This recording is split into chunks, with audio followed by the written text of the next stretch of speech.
Pag-asa is monitoring the Habagat and Tropical Depression Neneng. Let's now speak to Pag-asa weather forecaster Lori De La Cruz. Lori, thank you for joining us. Yes po, magandang hapon din po sa inyo, Sir Diego, maging sa ating mga tagapakinig.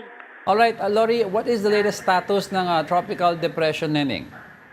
Yes po, no, si Tropical Depression Neneng ay huling namataan po sa layong 530 km east-northeast ng Itbay at Batanes. At sa kasalukuyan nga ay kumikilos yan ng pa-northwestward o pahilagang kanluran sa bilis ng 30 km per hour at may taglay na lakas ng hangin na umabot ng 55 km per hour malapit sa sentro at pagbugso na umabot hanggang 70 km per hour. Nananatili pa rin na wala itong direktang epekto sa alinmang bahagi ng ating bansa, ngunit patuloy na humahatak na habagat na siya nakakaapekto sa Luzon at Visayas. At nakikita nga natin dito sa ating forecast track ay posible nga yan na makalabas ng ating Philippine Area of Responsibility pagsapit ng Huwebes at hindi rin natin inaalis yung posibilidad na maaari yang lumapit o direktang tumama sa northern part ng Taiwan.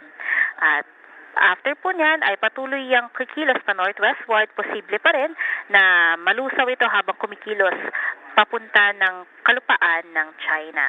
Sa kasalukuyan nga, ang nakakaapekto pa rin sa ating buong bansa ay itong habagat na siya nagdadala ng patuloy na malalakas na mga pag-ulan sa Zambales, Bataan at Occidental Mindoro.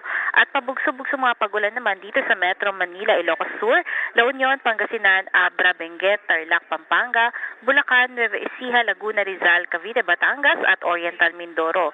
At maging maulap pa rin sa nalalabing bahagi ng ating bansa dahil pa rin sa epekto ng habagat. Dito naman sa Mindanao, nalalabing bahagi ng Visayas, mas pagandang panahon pero andyan pa rin yung tsansa ng mga pulupulong mga pag-ulan. Alright, Lori, sinabi mo kanina wala naman direct effect ang Neneng sa bansa natin. No? But ano effect nito, specific effect nito sa habagat? Lalakas ba ang ulan? Tatagal ang habagat dito sa atin? Paano yung magiging epekto niya? Yes po, no? So nakikita po natin dahil nga sa pagkilos niya pa northwestward.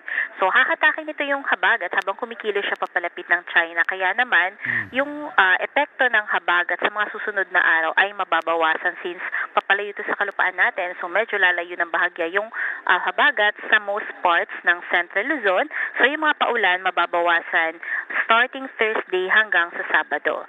Pero doon pa rin sa westernmost part ng Luzon, including Ilocos Region, Zambales, Bataan at Occidental Mindoro, expect po natin na maging makulimlim pa rin up until weekends.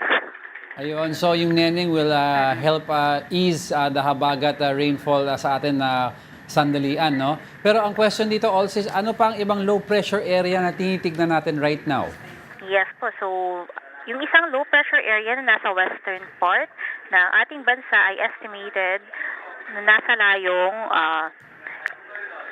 815 kilometers west of extreme northern Luzon. At sa nakikita din po natin ay kumikilos din po yan pa northwestward. So papalayo pa rin po sa ating bansa. So tumutulong pa rin po to sa paghatak ng habagat pero mostly dun sa offshore na po ng ating bansa. And then may binabantayan po tayong bagyo pa na currently ay may international name na Tropical Storm Saudel at huli nga yung namataan sa layong 3,015 km east ng northeastern Mindanao. Ito nga nasabi natin na bagyo, ito po yung mas babantayan natin for the succeeding weeks, for the succeeding days kasi posible po yan na gumilid na naman sa ating Philippine Area of Responsibility. So expect po tayo na by next week, ito na naman yung hahatak at posible mang-enhance po ng habagat. So medyo makakapagpahinga po tayo ng saglitan pero maulan na naman next week. Alright, thank you for that, Pag-asa weather forecaster Lori De La Cruz.